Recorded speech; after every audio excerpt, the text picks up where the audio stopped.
A lot of folks out there are learning how to do this whole thing on YouTube, myself included. I bought 2 lathes before I even took my first class. These tips are things I never saw on the tons of videos I watched. Check it out. When I first started out, it was all small bowls.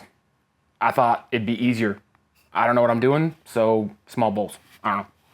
Small bowls are harder. They just are. Less margin for error. When you're doing a big bowl, a lot more practice cuts before you get to your final width. And there's a lot more practice in this bowl than there is in this bowl.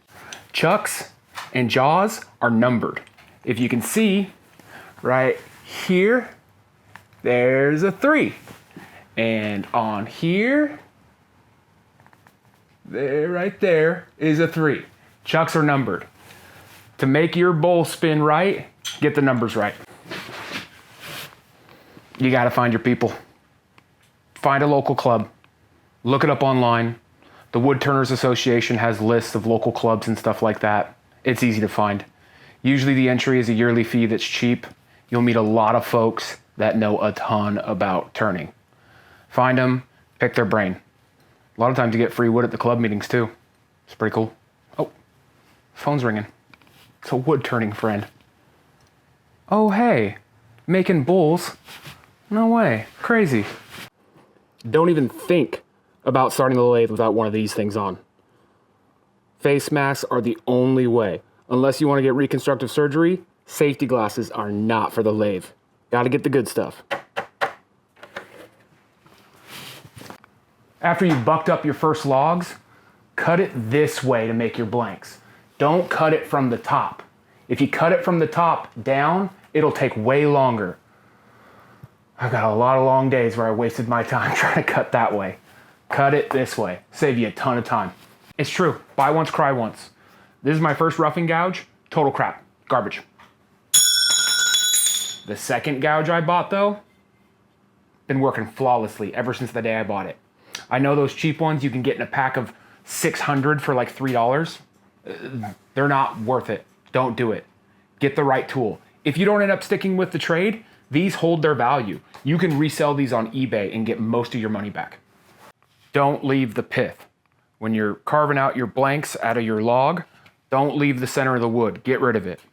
You'll see I cut right up to it, just barely close.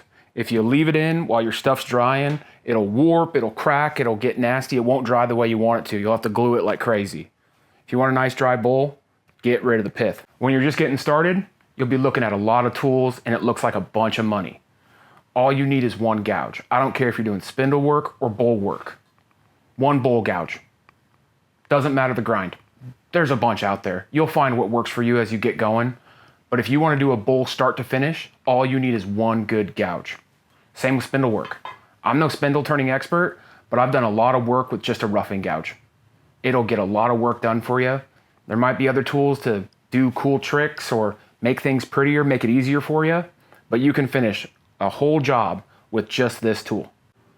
When I first started, I didn't have my chainsaws. I bought the lathe first, cart before the horse, right? Well, I went on eBay, and you'll find a lot of people out there that are selling wood blanks, and they'll be bid auctions. Look for the auctions that end at a weird time. 9 a.m. on a Sunday, that sort of stuff, or middle of the night, set an alarm. This, one of my favorite pieces I ever made. I stole the blank for this thing on eBay for like $30. I know that sounds like a lot, but this finished piece is worth a lot more than 30 bucks. You want to keep this sucker clean?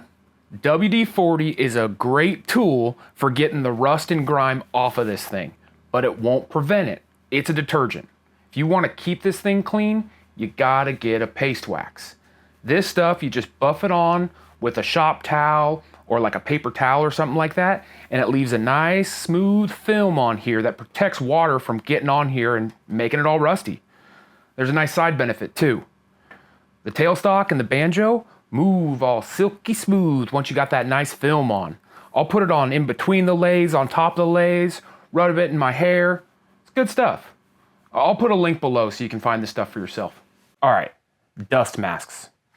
Now, if you have a beard and you want to keep the fumes and the sawdust out of your lungs, these don't really work. they can't seal around your face because your beard hair. I'm no scientist, but I could smell the sawdust on particularly strong smelling wood or, quick set glue stuff. It wasn't working. The next day I'd feel it. I could feel it in my lungs. I want to be doing this for a while, and if I'm going to continue wearing this, it wasn't going to work. So I did some research, and I found one of the best options is a forced air system. These things ain't cheap. I was fortunate that I got a smoking deal on eBay and got it certified, made sure it was still good. It keeps all the fresh air in. You got to wear this little fanny pack thing. It brings in the filter and pushes air around your face, which is nice on a hot day.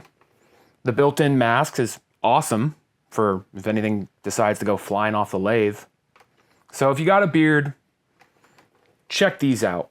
There's some other options out there, but I found this to be the best. That's all I got for today.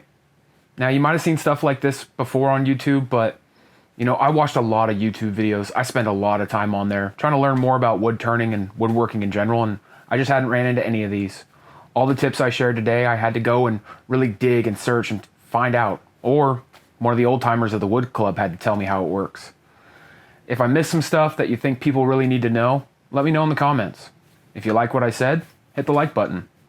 All the stuff that I was showing today, I put in some links below in the description. So holler at me if you have any questions, and thanks for stopping by. We'll catch you on the next one.